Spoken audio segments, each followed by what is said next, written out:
All right, well, either way, good morning and welcome to Scaling Creative. Good morning. Today's video is gonna be a very, very simple one. I've had a ton of people asking me about how I color things. It's not that fun. I mean, it's fun, but it's like not like vlog. Coloring. No, well, coloring is really important. No, it's really important. Yeah, It's yeah. really, really important. No, I know. I feel like it's not like action-packed, you know? But it is really fun. All right, well. Because you can make people look like puke green, or you can make people look like they're sunburned. Or good. Or good. That's the goal anyway. So a lot of you have asked for this. I'm going to definitely just walk you through. I have a wedding that I have to color. So I'm going to I think I'm gonna try my best to like screen record the whole thing and just kind of show you bits and pieces of it. Hopefully talk you through a little bit of what I'm thinking. I know you've also said that you wanna see how I color a vlog. It's pretty similar to how I do a wedding, but I figured because I have to do a wedding and that's actually something that I have on my task list to do, I figured I would bring you guys along and show you, and hopefully it helps somebody. Oh wow. They said it was like $70 for like all 4 of them. For all 4? Look at these new chairs we just got. They've got cool bottoms. Okay, also quickly before we jump in, I just want to preface something. There's a lot of ways that you can color. There's like, in other words, lots of softwares, there's lots of different things and ways and tactics, whatever. I'm just showing you what I've learned and how I go about it currently. This can change because there's a lot of people that use like Premiere, there's a lot of people that use DaVinci, which we will probably be getting into. There's lots of other ways to do it. I'm going to show you how I do it in Final Cut Pro. So I just want you to know that. All right, let's get started. So I'll try and keep it simple and I'll try to keep it to a few main points. But the first thing that I'm doing here is I'm just picking a clip, which is my first clip of the film. I like to head over to my color wheels. And I use these for obviously the highlights, the midtones, the shadows, and the master. But what I typically will do first is I will take the shadows and I will make that line up the bottom of, as you can see on the top left-hand corner with the RGB parade with the red, green, and blue scopes. I like to make the shadows go down to 0, depending obviously on the clip. And then I like to take the top of the highlights and bring those scopes up to 100 so that I'm using all the light. So anywhere from 0 to 100, obviously it's dependent on the clip. Sometimes that's not natural, but obviously I'm always making sure that I'm keeping my eyes to make sure that it's natural. So I like to do that, kind of make sure it's lined up. Midtones I like to kind of bring down a little bit sometimes for some contrast. And then normally what I'll do is I'll come into the middle, the midtones, and I like to bring the focus of the midtones wheel a little bit into blue, depending if it's too warm. So as you can see, I'm kind of doing that for every single clip, a little bit of shadows, double checking that's at 0, bringing up the highlights. Now see here, the highlights are actually past 100. And these are, so I don't know if you can actually see, I think I'm actually have that a little bit out of frame there. But either way, bring it all the way up to the top, and you can see that it's a little overexposed, and that's because the sun or the sky is in the background, which is telling you that it's overexposed, but your subject, which is the officiant, is not overexposed. So that's something that you want to double check and make sure that you're looking in your scopes and seeing what your subject actually is and making sure you're not going off of what the sky or something that's bright in the background is telling you. So here you want to make sure that your subject is what you're working with, so you can bring those highlights up to make sure that they're lit up well. Going back down to midtones to bring a little bit of contrast into their clothing, into the skin. And then in this case, it's a little bit of green, so I'm gonna bring a little bit of red in there. Moving on to the next clip. And as you can see, I'm kind of doing this for every single shot all the way through. This is basically the most of what I do, especially when it comes to color. I'm just touching every single clip a little bit to double check that I'm using all of the lumas and all of the light that's possible in each clip, all the way from 0 to 100, and making sure that that's all correct. And then I'm moving my color wheel, especially the mid-tone, to kind of move in the direction away from the color that I'm trying to get rid of and into a little bit of the opposite color to make it look a little more natural. Okay, so here we've arrived at the groom prep. And what I like to do is I'm going for consistency here because I'm filming the same thing.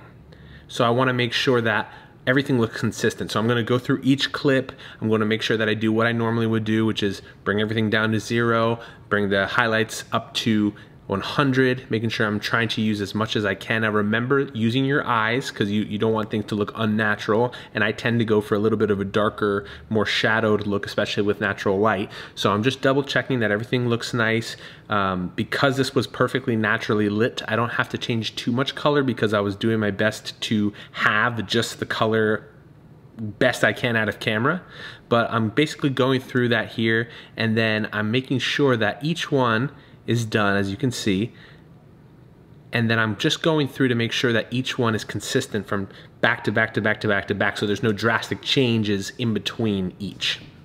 All right, so now we're moving on to the reception. There's a piece of the reception that we had filmed here. As you can see, this lady is quite yellow. So what I'm doing here is, again, I'm just double checking the shadows are down. I'm making sure the highlights are brought up, and then I'm making sure the highlights are actually brought up as well, because in this case, a lot of the time, reception halls are very dark and very orange, very yellow, very warm. And so what I like to do is actually bring the exposure as best I can up with it still looking natural, but I like to bring that up because a lot of the time that will actually fix a lot of your skin tone right there and there. So I'm making sure that that's up. Now I'm extremely gonna go way out here into blue. I like to go back and forth a little bit, so I like to bring it out into blue and rub kind of back and forth from red to green while still hanging in the blue. And I like to kind of see what's there and move a little bit to green, a little bit towards red, and obviously each side's gonna look a little unnatural, but if I start to rub back and forth, I can kind of find a middle ground where there's actually the natural look of the skin. So I'm doing that there, and then once I'm done with midtones, I actually do the same thing in the highlights. If I want even more of the warmth to be taken out, I'll bring it down into blue, I'll shake it back and forth, a little red, little green, little red, little green, and I'll find a nice middle ground, and then I'll also fix my exposure according to that change in color. So you can kind of see that here. If I want a little bit of extra blue, I'll actually move the temperature over a little bit into blue, and then we'll take a look at what it looks like. Little extra highlight there, a little bit up just to make sure it's good, a little bit down for that contrast in the midtones there, and then I'm actually going to take the color wheel off to look and see that's the difference. So it's pretty extreme, and remember, keeping in mind that this is what I want. I want to see that this will look good with a LUT on it. That's what's most important. So we're going to do the same thing for the girl with the speeches. We're going to bring the shadows down to 0, highlights up to about 100 roughly. Remember, she's the subject, which is that peak point in the red there. Then you want to bring the midtones up so that the skin is getting fixed, and then midtones with the midtone color wheel, you want to bring it out to blue, a little bit green, a little bit red, but always remember when things are warm and red, you can actually move a little bit towards blue and green, and that's the opposite of red. And then bring your temperature down to cool it off. Things are starting to look a lot cleaner here. Then you want to take the color wheel off to see what you were working with before and then what you have now. Make sure your highlights are good there. Double check your highlights and your midtones, and look at that. That's the difference right there. So that will look really, really good, or a lot better with a LUT on it rather than what it looked like beforehand. And you kind of keep doing this process throughout the entire film. All right, lastly here, we have an outdoor kind of shoot that we had throughout the day where we brought the couple out, we get some shots with them. But obviously when it's this green, in other words, we were outdoors, it can get very, very green. So here's the thing, and the other thing with that too is that there's 2 cinematographers, which means 2 different angles. So you want to make sure that you're matching up the footage so that it looks consistent through. So the first shot here, this is Scott on the Canon EOS R. I think he had a 16mm, something like that. And the Canon obviously is gonna look very different than the GH5. So we got the shadows down, the highlights are up, we're making sure we got that there. Then it's very green, so you wanna bring a little bit of red in there. Make sure that looks natural, but now we're moving on to the next thing, which is the same shot, but from my angle. So you wanna bring the shadows down. The highlights we actually want to bring down because she's exposed. That's one thing you want to really remember with brides, is that they have white dresses a lot of the time, and so the things can get very overexposed easily. So you want to be careful with that. And then we want to double check, kind of scroll back and forth, scrub back and forth to make sure that things are consistent. And if they're not, you kind of want to match them up as best you can. I'm looking at her skin, her hair, his skin, his hair, his suit color, jacket, all that. And you want to make sure that things are consistent from shot to shot to shot as best as you can. All right, here we have a drone shot. These are actually some of my favorites to color. It's very simple what I do. I like to bring the shadows very far down so you can really see the detail. Make sure that the highlights are up, and then you wanna go down to, once you have that done, you go to your midtones, bring that down so you can get some of that contrast in there. And then with drone shots, a lot of the time, especially if you're in the Northeast like us, you're gonna have very green landscapes. And so with that, I actually like to go out of green into red a little bit so that it's a lot more natural looking. You don't want it to look too green because then it can look very unnatural. So I like to go into red a little bit, and then every once in a while, depending on the landscape, I'll bump up the, what's it called? I'll bump up the saturation ever so slightly. And then I like to double check that that looks consistent with the greenery that's in the shots before and after that drone shot, so that it looks very, very consistent all the way through. So right there you can see it goes into the next shot, it looks a little yellow. So I'm going to make sure that this drone shot, I'm gonna add a little bit of warmth there.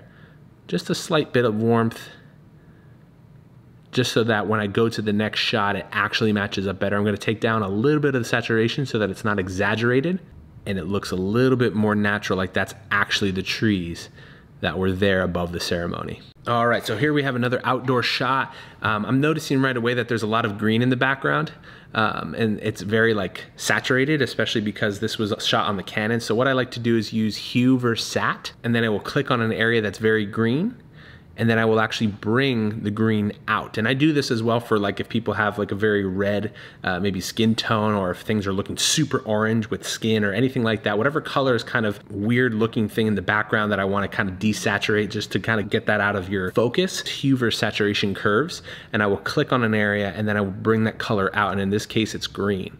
So I'm pulling that out, and then I'm always keeping in mind that while I'm doing this, their skin, obviously it's not green, but it's being affected by what you're doing. So I like to bump up the saturation a little bit so that their skin is still natural looking and not affected too much by the hue versus saturation curve. So real quick here, I'm gonna show you this in kind of a quicker, fast amount of time, but basically I have a ceremony here where I have multiple angles of the same thing happening, and I wanna make sure that I'm doing things consistently. So I have this first shot, which is a little bit wider, then I'm moving into this second shot, which is a little bit obviously tighter from the left-hand side, if you were looking directly at them, and I wanna make sure that that's matching up. Then I move to another tight shot from the right-hand side. I wanna brighten things up, make sure it's consistent all the way through, and I will look through these shots to make sure kind of rubbing or kind of like scrubbing back and forth just to make sure that there's no like immediate crazy changes. So I'm looking at things like the officiant's skin tone, his suit jacket. I'm looking at her dress, making sure it's not overexposed,